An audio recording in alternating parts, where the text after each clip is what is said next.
Welcome students. We'll be continuing with the aspect of customer analytics.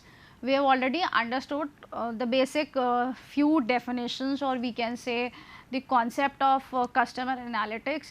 And once we understand what exactly customer analytics is, and we know कि जब हम customer analytics करते हैं तो certain definitions आई थी जिसमें market segmentation और customer segmentation की बात आई थी. तो सेगमेंटेशन भी अभी हमने, अगर हम सिर्फ बिहेवियरल एस्पेक्ट से समझें कि डेमोग्राफिक, साइकोग्राफिक या आपका जोग्राफिक में करते हैं, उसमें भी सर्टेन पैरामीटर्स आते हैं. फॉर इंस्टेंस डेमोग्राफी की बात होती है तो एज हो गया, जेंडर हो गया, इनकम हो गया, एजुकेशन लेवल हो गया. when these aspects are considered, and then geography में it comes to the region wise, whether the customers are from urban areas or from the rural areas, or are from the country or of similar different geography, north, east, west, south, everything is considered. Then comes to behavioral, the lifestyle, the behaviors, how the person responds, the income status. Basically when these segmentation is done, we need to even understand the how we categorize these segmentations through some statistical way also. And in this unit, in this lecture, basically we will be talking about the cluster analysis, how cluster analysis is used for segmenting the market, and eventually how Excel solver is again used over here, as हमने अपनी pricing analytics वाले में देखा था. with one example of आज हम करेंगे ताकि we understand what are the certain attributes that are being taken or considered while doing the cluster analysis, and how Excel solver is being used. Often what happens, the marketeers need to categorize objects और groups into certain clusters, जिसको हम अभी तक के segmentation बोल रहे थे. तो हम उसको जब ग्रुप करते हैं तो we can even call them as clusters in a better word, clusters that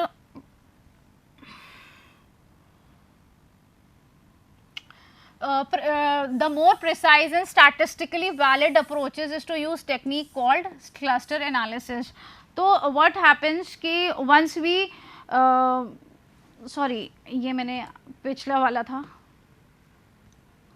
often तो जब हम कर रहे होते हैं ना substantially different from different objects in other groups, this is how we do the we talk about it. And considering these, let's have few example and then we'll go ahead what exactly is there in cluster analysis. For example, when Procter and Gamble, that is P&G, test markets new cosmetic, अगर वो अपनी market में new cosmetic test करने जा रही है, it may want to group US cities into groups that are similar on geographic attributes. अब यहाँ पे क्या इन्होंने किया है, they want to group it और make clusters that are basically similar on geographic attributes such as percentage of Asians, percentage of blacks, percentage of Hispanics, median age, employment age and median income level. यहाँ पे अगर हम demographic aspect की बात करें तो इन्होंने type of basically Asians लिया है कि कौन कौन सी उनके पास variety of people जो कि हम वो include कर रहे हैं. Hispanics हो गए, blacks हो गए,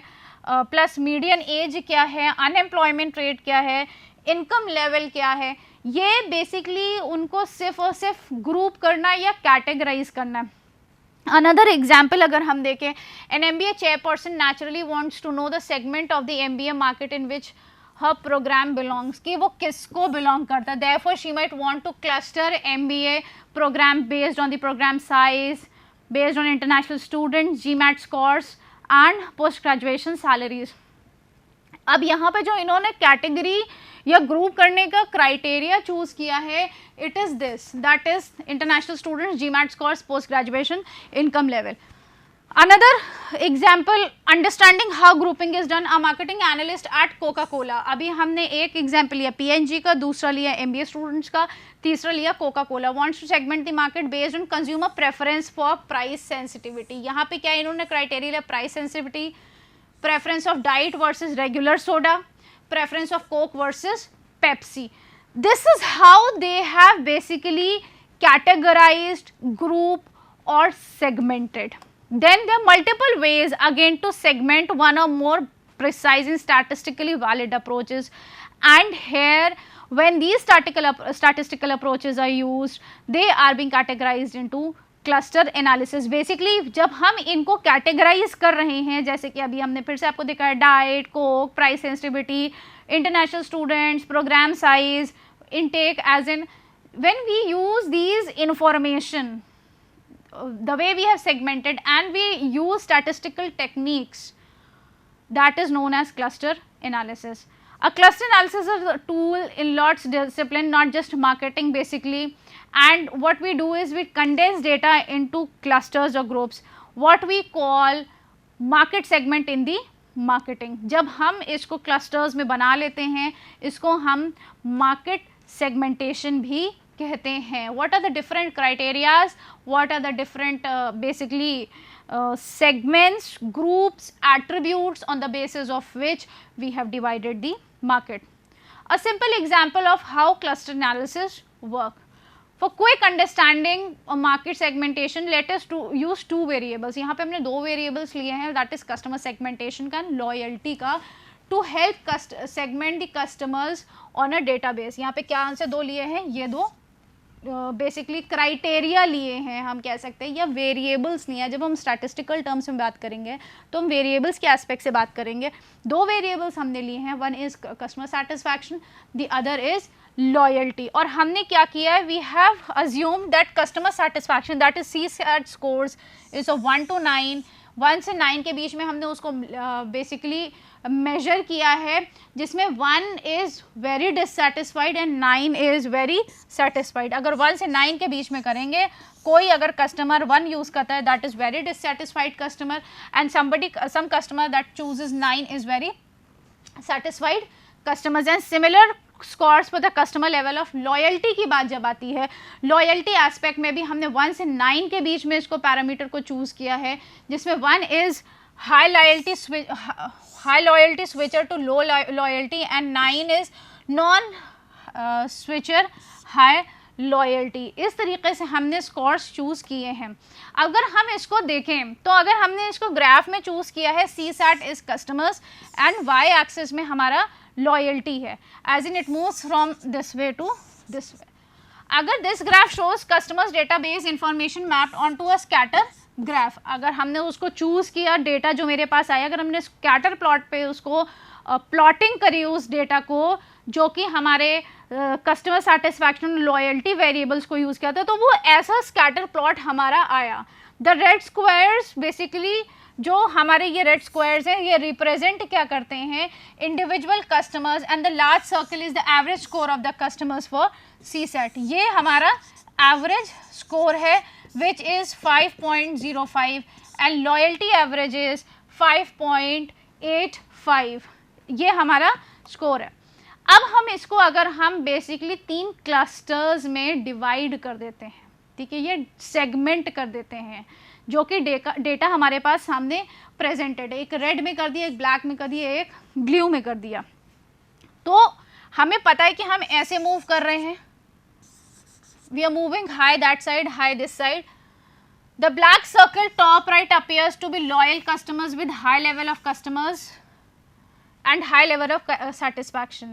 जो black है हमारा, यानी कि इधर highest है, high, low, low, high. तो इधर वाले जो कस्टमर सेट्स हैं, जो ब्लैक हमारा सर्कल है, ये हमारे लॉयल कस्टमर्स हैं और सबसे ज़्यादा हमारा कस्टमर सेटिस्फैक्शन है. फिर हमारा जो ब्लू सर्कल की बात आती है, that this appears to be low customer loyalty, low customer satisfaction. Again अगर हम इस तरफ वाले में देखते हैं तो ये क्या है, एक तरह से it's a combination, and this is basically probably obvious to be expected in existing programs. And किस तरीके से हम क्या कर सकते हैं इस रिलेशनशिप को समझने के लिए कि how basically the CSAT score and loyalty are correlated, and how we can use this information to define our marketing strategies. Now the advantages of cluster analysis. How cluster analysis helps practicality, homogeneity and dynamic clustering. 3 चीज़ें हैं. practicality, it would be practically impossible to use predetermined rules to accurately segment customers over many dimensions, which is completely true. हमारे पास बहुत सारे dimensions हो, हम ऐसे करने को रिजल्ट्स हमारे निकल आते हैं, बट क्या हम उनके ऊपर डिसीजंस ले सकते हैं? No. Then homogeneity, variances within each resulting group are very small in cluster analysis, whereas rule based segmentations typically group customers who are actually very different from one another. अगर हम normally अगर हम ऐसे ही segmentation करने लगे using any kind of qualitative data और हम उसके बेसिस पे सेगमेंट करते हैं, तो एक्चुअल में जो ग्रुप्स होते हैं, जो कस्टमर्स की नीड्स होती हैं, वो बहुत हेट्रोजेनस होती है. तो जब हम क्लस्टर एनालिसिस यूज़ करते हैं, स्टैटिस्टिकल टेक्निक अपनी यूज़ करते हैं, जो भी हमें रिजल्ट्स निकल के आते हैं, भले से वो स्मॉल क्लस्टर्स में आते हैं, वो हमें एक्चुअल रिजल्ट्स बताते हैं. Dynamic clustering, the cluster definitions change every time the clustering algorithm runs, ensuring that the group always accurately reflect the current state of the data. ये हमें जब हम अपना एल्गोरिथम रन करते हैं, जब भी हम टेस्ट लगाते हैं या जब हम इसको स्टैटिस्टिकली यूज़ करते हैं, तो जो रिज़ल्ट्स निकल आते हैं वो एक्चुअल में हमें करंट डेटा बताते हैं. ये एक एग्जाम्पल है जो कि हमने सीरियल्स का लिया है. There basically 40 to 43 cereals that are being used and उनके डिफरेंट न्यूट्रिएंट्स लेवल क्या हैं वो हम आपको बेसिकली कंसिडर करेंगे इसमें, to make you understand statistically how I have used Excel in understanding the cluster analysis. Choosing your clusters, the solver will basically help you to identify given number of clusters. The key in doing is to ensure that the cereals in each clusters are similar in their nutrients. हम क्या करेंगे, मेरा basic purpose क्या है, हमें पता है कि अगर सीरियल्स हैं उसमें कार्ब्स भी होंगे, उसमें फैट्स भी होंगे, उसमें प्रोटीन्स भी होंगे, उसमें मैग्नीशियम भी होंगे, बहुत सारी चीज़ें होंगी, बट इवेंचुअली कि हमें कौन सा सीरियल सिमिलर है दूसरे सीरियल से ये हमें पता चलेगा. Yes, there are approximate 40 to 43 as I have told, will be able to identify given number of clusters. This helps in identifying similar in their nutrients, जो बेसिक एक मकसद होता है सेगमेंटेशन का. Using few clusters enables the marketing analyst to reduce 43 serials into few easily interpret market segments. बहुत सारा data है but हम सभी नहीं यूज़ करते हैं. तो चलिए हम आपको एक एक्सेल पहले यूज़ करके दिखाते हैं कि कैसे हमने एक्सेल यूज़ किया है. ये डेटा है, इसके हमने पूरा सॉल्व कर रखा है, फॉर्मूला लगा रखा है. This is approximate 43 data, 43 list of cereals और दैट आर बीइंग यूज्ड. इसमें हमने कैल्शियम, प्रोटीन, न्यूट्रिएंट्स लिए हैं, fat, sodium, fibre, carbs. There are certain others but in my analysis today I have just use these 6. सबसे पहले हमने क्या किया है, हमने यहाँ पे मीन डेविएशन निकाला है, मीन और स्टैंडर्ड डेविएशन निकाला है. Let's go through. एक पहले आपको इसमें मैंने जो लिख रखा है वो बता देते हैं. सबसे पहले मैंने क्या किया है, एवरेज का फॉर्मूला लगाया है C10 से C58 में कंसिडरिंग, यानी कि एवरेज का फॉर्मूला लगाया है यहाँ से अपनी सीरियल्स में C10 से यहाँ तक के, ताकि हमें जो मीन एवरेज है सबका ये निकल के आ जाए. कैल्शियम, प्रोटीन्स, इसका मिल जाएगा, इसका मिल जाएगा, इसका मिल जाएगा, इसका मिल जाएगा, सबका इंडिविजुअली मुझे जब मीन मिल गया, उसके बाद हमने क्या किया, देन हमने बेसिकली स्टैंडर्ड डेविएशन के लिए ये फॉर्मूला लगता है, ये एवरेज के लिए लगता है. Standard deviation of the percentages with the formula. यहाँ पे हमने फिर स्टैंडर्ड डेविएशन का लगाया अपने रिजल्ट्स निकालने के लिए. देन इसको हमने सारे एट्रीब्यूट्स में आगे कॉपी कर दिया, एज इन यहाँ पे भी कॉपी कर दिया. फैट्स में भी निकाला है हमने स्टैंडर्ड डेविएशन, फाइबर का भी निकाला है, कार्ब्स का भी निकाला है. हमने सारे जितने एट्रीब्यूट्स या जिसे कहते हैं न्यूट्रिएंट्स लिए थे उसका हमने अपना मीन और स्टैंडर्ड डेविएशन निकाला है. देन कम्स, फिर हम स्टैंडर्डाइज परसेंटेज स्कोर निकालेंगे. ठीक है, standardise percentage of calcium in cereal often call the Z score with the formula. हम जेड स्कोर निकालेंगे इससे. Standardise C1 $C2 we have tried to freeze. Basically हमने जब यहाँ पे निकाला जेड स्कोर, आप देख सकते हो। How we have done the Z score, आप स्टैंडर्ड डेविएशन से एंड मीन से हमने उसमें फॉर्मूला लगाया। एक्स हमारा क्या है यहाँ पे, AC शीरियोज है, ये भी एक तरह का सीरियल है, इसके लिए हमने जेड स्कोर सबका निकाला। यही चीज़ हमने सब में आगे फॉर्मूले को कॉपी करा और ड्रैग डाउन कर दिया, यहाँ तक कि जेड स्कोर मेरा कार्ब्स का भी निकल के आ गया। So the reader can verify that for each attribute the z scores have a mean of 0 and standard deviation of 1. यहाँ पे ये चीज़ें हैं। We have to copy the formula for all the serials and the attributes of the serials. How cluster finds the optimal clusters? How solver finds the optimal clusters? हमने इस category में basically we have to define n number of clusters. हम अपने हिसाब से कितने भी clusters identify करते हैं, but in our case I have just chosen 4, ठीक है। You can define by changing cells for each clusters to be the city that anchors the clusters. Then setting up the solver model for cluster analysis. For the solver model to determine 4 suitable anchors, you must pick up a set of anchors and basically figure out the square difference of each serial from the closest anchor. The solver can pick up the 4 anchors that minimizes the sum of the square difference of the each serial from list of anchors.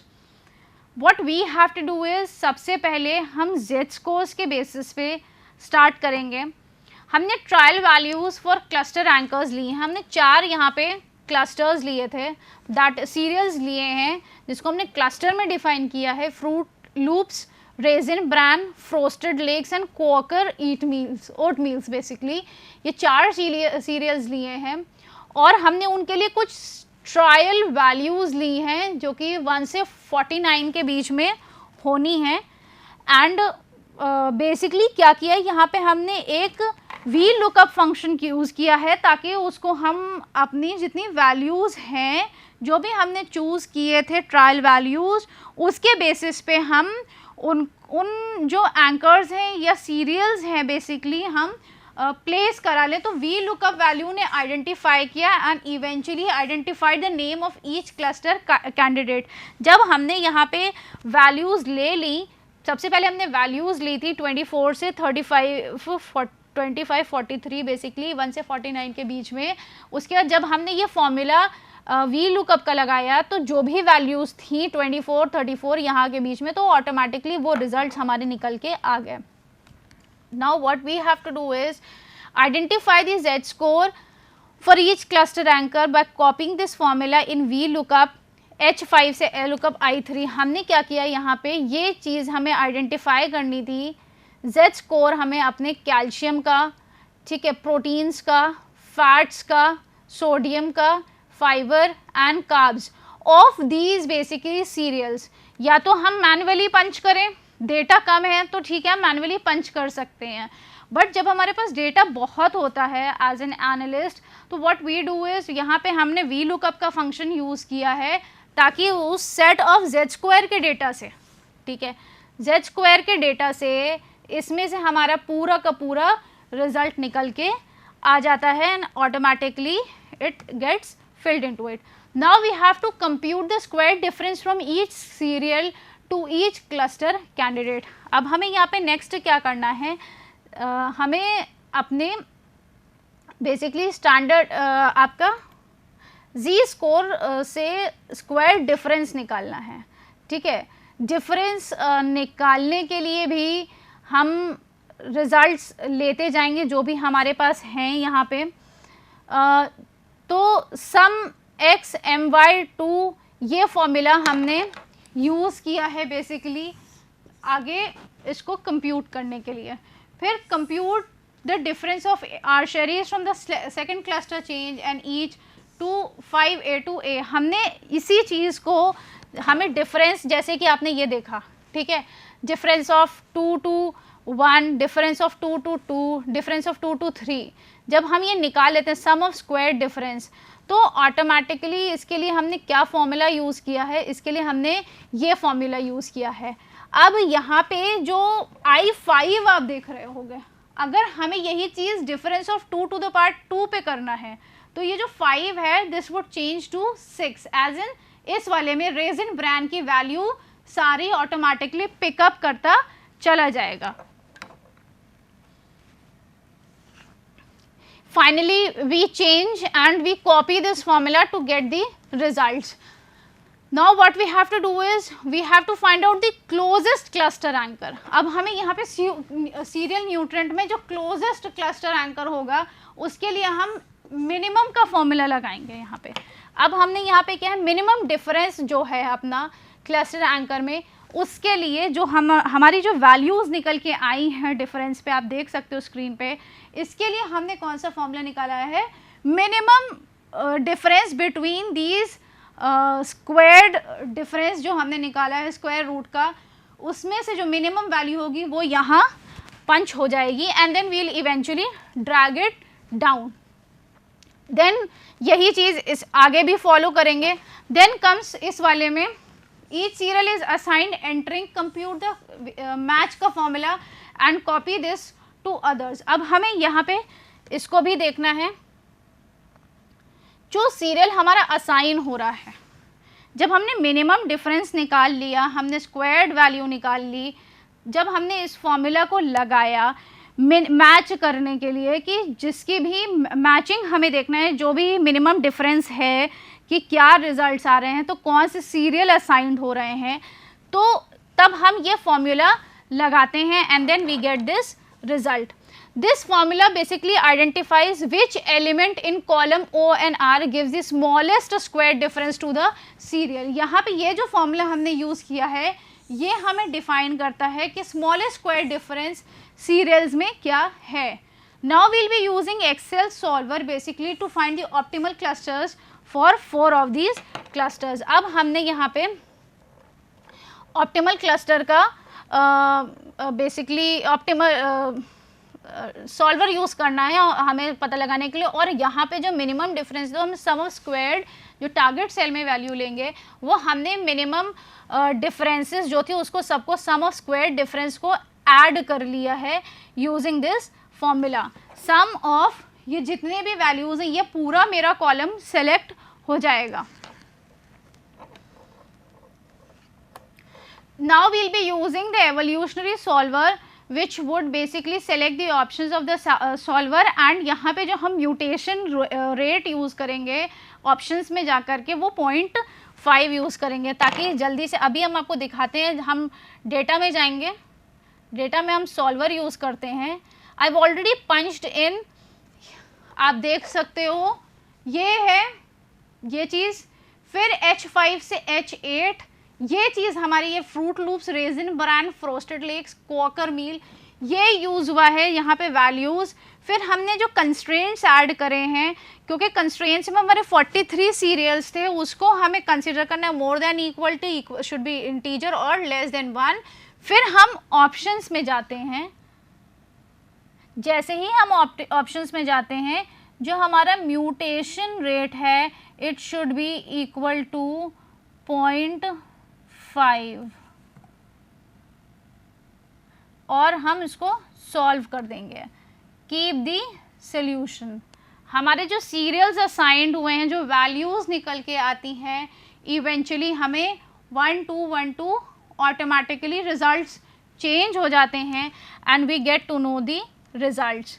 This basically evolution solver helps in finding the cluster anchors as the Fruit Loops, the Raisin Bran, the Frosted Flakes and Quaker Oatmeal, the members of the each cluster.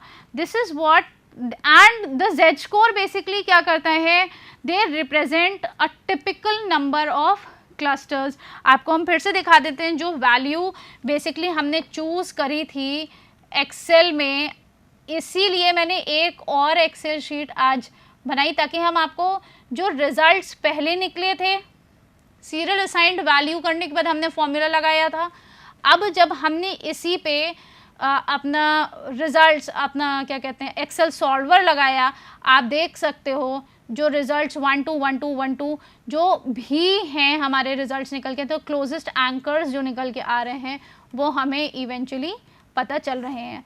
Thus therefore examining the Z scores for each anchors enables you to easily interpret your clusters. तो ये जो clusters होते हैं, ये जो results निकल के आते हैं, on the basis of these statistical techniques we are able to identify and cluster और सेगमेंट द एग्जैक्ट ग्रुप्स जो कि हमारे क्राइटेरिया में फॉल कर रहे होते हैं. Thank you.